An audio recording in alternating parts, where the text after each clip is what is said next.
कि कौने बनाम बोले ली कोयालिया से कौने बनवा मोर बोले हो कवन बनवा बोले ली कोयालिया से कवन बनवा मोर बोले हो तो सखिया हो कवन बनवा बोले सहरे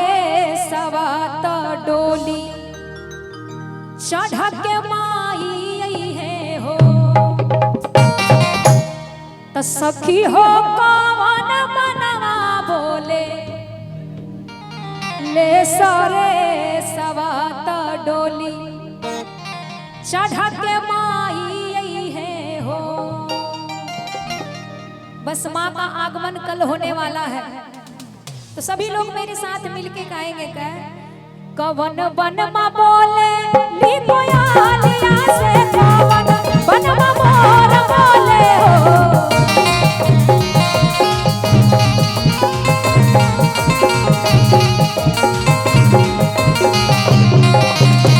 कवन बनवा बोले ली कोयालिया से कवन बनवा मोर बोले हो सखी हो कवन बनवा बोले सोरा है सवात डोली चढ़ के माई आई है हो सखी हो कवन बनवा बोले सोरा है सवात डोली चढ़ के माई आई है हो।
फूल ले खार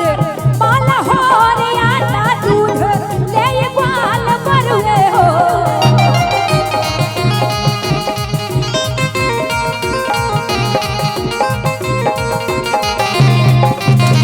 फूल ले खार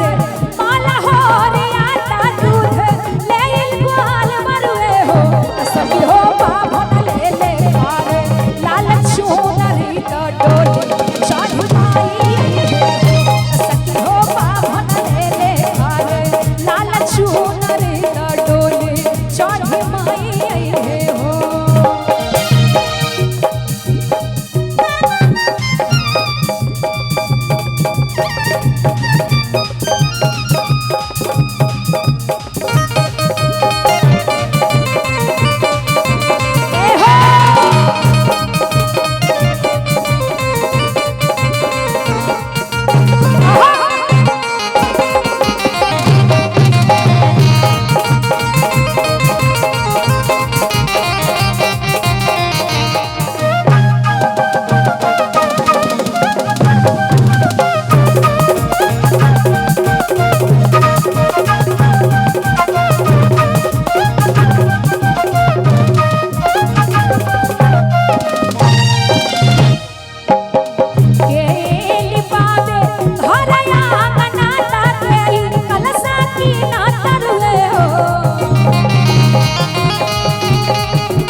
जब वो मैया का जिस दिन हम लोग के भाषा में बोला जाए तो जगरना जिस दिन होता है उस दिन